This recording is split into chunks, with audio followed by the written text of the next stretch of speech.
जिन कर्मों को करने से नाशवान पदार्थों की प्राप्ति होती है वो ही कर्म निष्काम भाव पूर्वक एकमात्र परमात्म तत्व की प्राप्ति का उद्देश्य रखकर लोक हितार्थ करने से नित्य सिद्ध परमात्म तत्व की अनुभूति हेतु बन सकते हैं। कर्मों के द्वारा ही जनकादि कर्मयोगियों को परमात्म प्राप्ति रूप सिद्धि मिली। योग में आरूढ़ होने के लिए कर्म करना जरूरी है। इन सब बातों से यह अर्थ निकलता है कि परमात्म तत्व की प्राप्ति कर्मों से होती है। पार्वती, मनु, शतरूपा आदि को भी तप रूप कर्म से भगवत प्राप्ति हुई।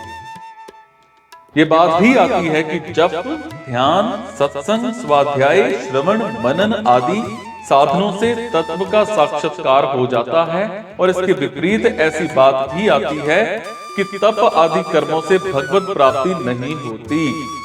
परमात्मा किसी कर्म का फल नहीं है। इन दोनों बातों में सामंजस्य कैसे हो? इसका समाधान है कि वास्तव में परमात्मा की प्राप्ति किसी कर्म से नहीं होती। वो किसी कर्म का फल नहीं। परमात्मा हरेक देश, काल, वस्तु, व्यक्ति, घटना, परिस्थिति आदि में सदा सर्वदा विद्यमान है। वो सदा सर्वदा सबको प्राप्त है और सारे के सारे प्राणियों की सदा सर्वदा उन्हीं में स्थिति है। और परमात्मा से कोई भी मनुष्य कभी अलग था नहीं, है नहीं, होगा नहीं, हो सकता भी नहीं। परंतु जड़ प्रकृति के कार्य, शरीर, इंद्रियां, मन, बुद्धि, पदार्थ आदि से अहंता, ममता पूर्वक अपना संबंध मानते रहने से मनुष्य परमात्मा से विमुख हो जाता है, और जो वास्तव में अपने हैं उन परमात्मा को अपना नाम मानकर जो अपने हैं ही नहीं, उन नाशवान पदार्थों को अपना मानने लग जाता है। सो जड़ पदार्थों के साथ जीव का जो राग युक्त संबंध है उसे मिटाने में ही संपूर्ण साधनों की सार्थकता है। जड़ता से सर्वथा संबंध विच्छेद होते ही नित्य प्राप्त परमात्मा का अनुभव हो जाता है। सो जप, तप आदि साधन करते करते जब जड़ता से संबंध विच्छेद हो जाता है तभी परमात्म प्राप्ति होती है। वही संबंध विच्छेद तब बहुत सुगमता से हो जाता है जब निष्काम भाव से सिर्फ लोक हित के लिए कर्तव्य कर्म किए जाएं। परमात्मा किसी साधन से खरीदे नहीं जा सकते, क्योंकि प्रकृति के संपूर्ण पदार्थ एक साथ मिलकर भी चिन्मय और अविनाशी परमात्मा की किंचन मात्र भी समानता नहीं कर सकते। और दूसरी बात, मूल्य देकर जो वस्तु मिलती है वो उस मूल्य से कमजोर मतलब कम मूल्य वाली ही होती है। अगर कर्मों से परमात्मा मिल जाए तो वो कर्मों से कमजोर ही सिद्ध होंगे। और यहां एक मार्मिक बात समझने की है कि प्रायः साधक जिन शरीर, इंद्रियां, मन, बुद्धि आदि से साधन करते हैं उनका संबंध महत्व और आश्रय रखते हुए ही साधन करते हैं। जब तक इन शरीर आदि से संबंध है तब तक जड़ता से संबंध बना हुआ है, और जड़ता से संबंध रखते हुए परमात्म तत्व का अनुभव नहीं होता। और परमात्म तत्व की प्राप्ति जड़ता के द्वारा नहीं होती, हालांकि जड़ता के त्याग से होती है। जिस जाति का संसार है उसी जाति के ये शरीर, इंद्रियां, मन, बुद्धि आदि हैं।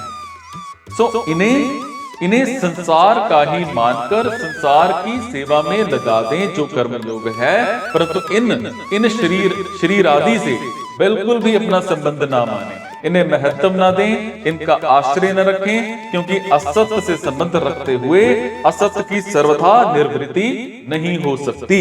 असत्य से संबंध विच्छेद करने के लिए निष्काम भाव से किए हुए सारे के सारे कर्म सहायक होते हैं, और असत्य से सर्वथा संबंध विच्छेद होते ही परमात्मा से जो विमुक्ता हो रही थी वो मिट जाती है और नित्य प्राप्त परमात्मा तत्व की अनुभूति हो जाती है।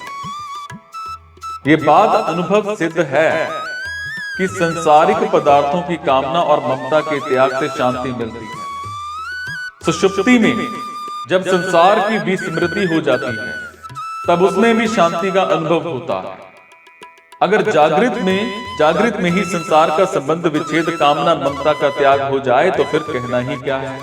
ऐसे ही नींद आने, किसी कार्य को पूरा करने, लड़की का विवाह होने आदि से भी एक शांति मिलती है। मतलब है कि संसारिक कामना ममता और आसक्ति का त्याग करते ही शांति प्राप्त होती है। परंतु इस शांति का उपभोग करने से, अर्थात इसमें सुख लेने से और इसे ही लक्ष्य मान लेने से साधक इस शांति के फलस्वरूप मिलने वाली नैष्ठिक की शांति अर्थात परमात्म शांति से, परम शांति से वंचित रह जाता है।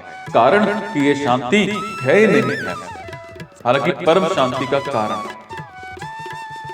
संसार के संबंध विच्छेद से होने वाली शांति, सत्व गुण से संबंध रखने वाली सात्विक की शांति। जब तक साधक इस शांति का भोग करता है और इस शांति से मुझ में शांति है इस प्रकार अपना संबंध मानता है, तब तक परिच्छिन्नता रहती है। और जब तक परिच्छिन्नता रहती है तब तक अखंड अक्रस रहने वाली वास्तविक शांति का अनुभव नहीं होता। जो कर्मयोगी नहीं है, हालांकि कर्मी है, ऐसे सुकाम पुरुष के लिए यहां अयुक्त पद आया है। सकाम पुरुष नई नई कामनाओं के कारण फल में आसक्त होकर जन्म मरण रूप बंधन में पड़ जाता है। कामना मात्र से कोई भी पदार्थ नहीं मिलता, और अगर मिलता भी है तो सदा साफ नहीं रहता। और ऐसी बात प्रत्यक्ष होने पर भी पदार्थों की कामना रखना प्रमाद ही है। तुलसीदास जी महाराज कहते हैं कि पदार्थों को स्वरूप से छोड़ दो। ऐसा नहीं है, इसका अगर स्वरूप से छोड़ने पर ही मुक्ति होती तो मरने वाले शरीर छोड़ने वाले सभी मुक्त हो जाते। पदार्थ तो अपने आप ही स्वरूप से छूटते चले जा रहे हैं। तो वास्तव में उन पदार्थों में जो कामना ममता और आसक्ति है उसी को छोड़ना है, क्योंकि पदार्थों से कामना ममता आसक्ति पूर्वक माना हुआ संबंध ही जन्म मरण रूप बंधन का कारण है। और कर्म योग के आचरण से, कर्मों का प्रवाह सिर्फ परहित के लिए होने से यह माना हुआ संबंध सुगमता से छूट जाता है। वास्तव में मुक्ति के लिए या फिर परमात्मा प्राप्ति के लिए साधन करना भी फलासक्ति है। मनुष्य की आदत पड़ी हुई है कि वो हरेक काम फल की कामना से करता है, और इसीलिए कहा जाता है कि मुक्ति के लिए परमात्मा प्राप्ति के लिए साधन करें। और वास्तव में साधन सिर्फ असाधन को मिटाने के लिए है। मुक्ति खुद सिद्ध है, परमात्मा नित्य प्राप्त है। परमात्मा प्राप्ति किसी क्रिया का फल नहीं है। सो कुछ करने से परमात्मा प्राप्ति होगी, ऐसी इच्छा रखना भी फल इच्छा है। साधक को यह नहीं देखना चाहिए कि मैं ये साधन करूंगा तो इससे ये फल होगा। फल को देखना ही फलासक्ति, जिससे वर्तमान में साधन ठीक नहीं होता, सो फल को ना देखकर अपने साधन को देखना चाहिए। साधन तत्पर होकर रहना चाहिए, फिर सिद्धि अपने आप आएगी। अगर साधक फल की ओर देखता रहेगा तो सिद्धि नहीं होगी और हम निर्विकल्प निष्काम हो जाएंगे, तो बड़ा सुख मिलेगा। और इस तरह से मूल में सुख लेने की जो इच्छा रहती है वो भी फल इच्छा है, जो साधक को निर्विकल्प निष्काम नहीं होने देती।